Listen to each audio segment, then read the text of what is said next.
לשתף אותך בסיפור שהייתי באיזה מקום של מקרים הכי קשים של הרווחה.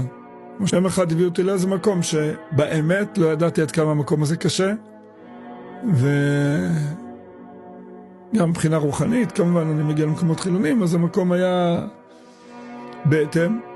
אני יושב מול בנות, שבדרך כלל כל בת שלומדת בפנימיה, המקום הבטוח ביותר בעבורה זה לצאת הביתה לשבת, ושם על פי צו בית משפט, המקום המסוכן ביותר בעבורם זה הבית, בעקבות התעללויות כאלה ואחרות. בתים לא קשירים או אי הורות או בכלל אין הורים בתמונה. הבנות היו שבורות. הזמינו אותי לנסות לגעת בהם באיזושהי שיחה של העצמה. טוב, אני יושב ועומד נבוך, זאת אומרת, אני עומד נבוך, מסתכל ואומר וואו, מה אני אומר להם? עכשיו אני קולט שאפשר לנסר את האוויר מהמתח, כי כנראה גם אני הדמות אולי שנראית קצת רבנית, הראשונה שהגיעה אליהם. אז אמרתי להם, תקשיבו, זה הולך להיות מאוד מאוד קצר. או לי מה? אמרתי להם, מי מאמינה שאלוקים ברא אותה? טוב, זו הייתה שאלה פשוטה, כולם הרימו את היד, אני חושב. אז השאלה הבאה שלי הייתה, מי מאמינה שאלוקים עושה רק דברים מושלמים?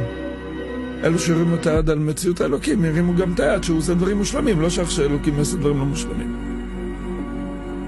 אמרתי להם, מי מאמינה מכאן שהיא מושלמת?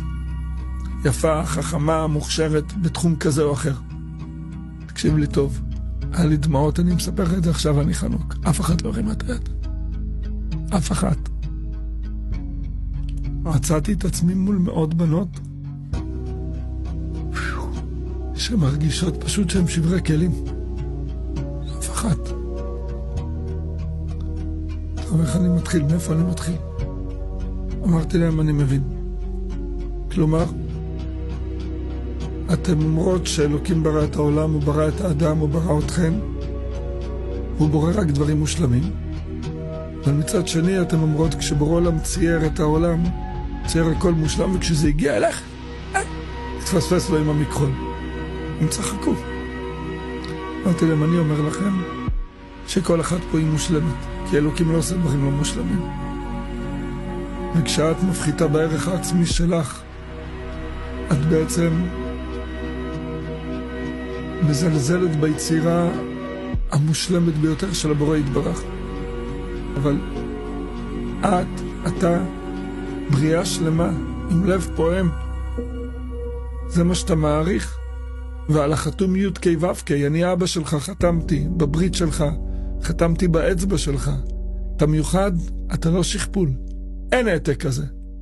אז למה אנחנו מנסים להיות משוכפלים וכפילים של, בזמן שאנחנו ציור מקורי בעולמו של הבורא? מדהים.